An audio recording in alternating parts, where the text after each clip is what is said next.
হেরে যাওয়া মানে শেষ নয়, সেখান থেকেই শুরু করো। কলকাতার এক ছোট্ট গলির ভেতর থাকে রাহুল। ক্লাস 9-এর ছাত্র। পড়াশোনায় খুব একটা ভালো না হলেও তার চোখে ছিল এক স্বপ্ন, একদিন জাতীয় স্তরের ক্রিকেটার হবে। স্কুলের মাঠে যখন বন্ধুদের সঙ্গে খেলতো, সবাই বলতো, রাহুল, তুই একদিন বড় প্লেয়ার হবি। এই কথাগুলোই তাকে বাঁচিয়ে রাখত। তবে বাস্তবটা ছিল কঠিন। বাবা একজন অটো চালক, মা গৃহিণী।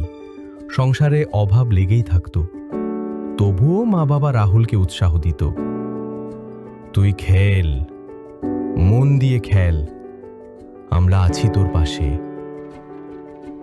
স্কুলে একদিন ঘোষণা এলো, ইন্টার স্কুল ক্রিকেট টুর্নামেন্ট হচ্ছে। সেরা খেলোয়াড়রা শহরের এক নামী একাডেমি ট্রায়ালে ডাক পাবে। রাহুলের বুক কেঁপে উঠল। এটাই তো সুযোগ। এই ম্যাচটাই পারে তার জীবন বদলে দিতে।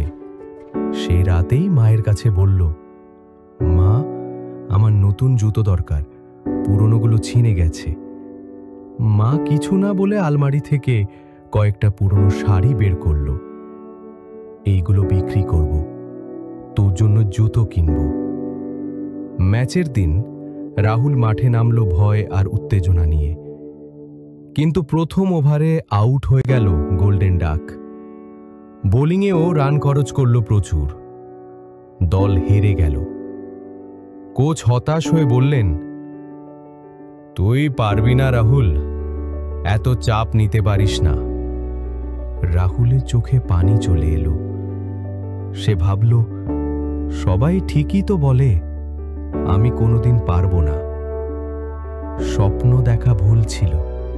রাহুলের জীবনে আলো নিয়ে এলো তার পাড়ার এক মানুষ, অর্ণব দা। অর্ণব দা পাশে এসে বসলেন। ওলে হেরে গেছিস, তাই তো? ভাবছিস সব শেষ? রাহুল মাথা নিচু করে বলল, আমি কিছুই পারি না। অর্ণব দা হেসে বললেন, শোন, হেরে যাওয়া মানেই শেষ নয়, সেখান থেকে তো শুরু হয় আসল খেলা। যারা দাঁতে দাঁত চেপে আবার লড়ে, তারাই জেতে। তুই কি সত্যি হেরে গেছিস নাকি এবার শুরু করবি? রাহুল চুপচাপ থাকলো, কিন্তু সে রাতে সে আর কাঁদেনি।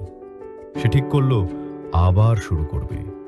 পরের দিন থেকেই শুরু হলো রাহুলের নতুন লড়াই। ভোর 4টায় উঠে দৌড়, ফিটনেস ট্রেনিং, দুপুরে স্কুল, বিকেলে প্র্যাকটিস, আর রাতে অর্ণবদার কাছে টেকনিক শেখা। সে শিখল কিভাবে ব্যালেন্স রাখতে হয়, কনসেন্ট্রেশন বাড়াতে হয় এবং কিভাবে ব্যর্থতাকে শিক্ষায় রূপান্তর করতে হয়। 3 মাস সেভাবে কেটে গেল। এই যাত্রা সহজ ছিল না।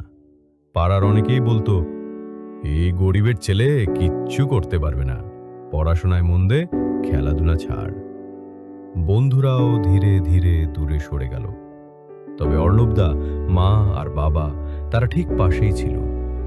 শহরের এক বিখ্যাত ক্রিকেট একাডেমিতে ওপেন ট্রায়ালের ঘোষণা হলো। রাহুল জানত এই সুযোগ সে কাজে লাগাতেই হবে। কিন্তু ট্রায়ালের আগের দিন তার জ্বর এলো, শরীর কাঁপছে, গলায় ব্যথা। মা বলল, থেমে যা বাবা, আরেকবার হবে। রাহুল ধীরে করে বলল, এইবারটা গেলে আরেকটা নাও আসতে পারে মা, আমি যাব। জর্নি ট্রায়ালে গেল সে। ট্রায়ালে সবাই যখন ঘামে ভিজে আছে, রাহুল তখন জ্বরের ঘোরে বল সামলাচ্ছে। ব্যাটিংয়ের সময় তার চোখ ঝাপসা, পা কাঁপছে, কিন্তু সে মনে বলছিল, আমি পারবো, আমি হেরে যাইনি, এটা আমার শুরু। সে 30 বলে করল 47 রান। ফিল্ডিংয়ে নিল এক দুর্দান্ত ক্যাচ। সবার চোখে পড়ে এলো সে। ট্রায়ালের শেষে কোচ ঘোষণা দিলেন, এই ছেলেটা রাহুল, ওর মধ্যে আগুন আছে, আমরা ওকে স্কলারশিপে নিচ্ছি আমাদের একাডেমিতে। রাহুল বিশ্বাসই করতে পারছিল না, চোখে পানি চলে এলো। মা বলল, দেখলি, তোর স্বপ্ন হারায়নি, তুই জিতেছিস। রাহুল এখন সকাল বিকেল ট্রেনিং করে, স্কুলের পর পড়াশোনাও করে। এখন সবাই বলে রাহুল বদলে গেছে, ওর চোখে আগুন। সে এখন পাড়ার ছোটদের শেখায়, হেরে গেলে সব শেষ নয়, সেখান থেকেই সব শুরু হয়। 1 বছর পর রাহুল রাজ্য স্তরের অনূর্ধ্ব 16 দলে সুযোগ পায়। সেই ছেলেটা যে একদিন হেরে গিয়ে কেঁদেছিল, আজ রাজ্য দলের জার্সি পরে মাঠে নামে। মাঠের মাঝখানে দাঁড়িয়ে সে আকাশের দিকে তাকায়। আমি হেরেছিলাম, কিন্তু হেরে গিয়ে থামিনি, কারণ আমি জানতাম শেষ নয়, শুরু এখান থেকেই। জীবনে হেরে যাওয়া মানেই সব শেষ নয়। যদি তুমি হাল না ছাড়ো, নিজের উপর বিশ্বাস রাখো, তাহলে ঠিকই আবার উঠে দাঁড়াতে পারবে। জয় তখন তোমার হাতের নাগালে।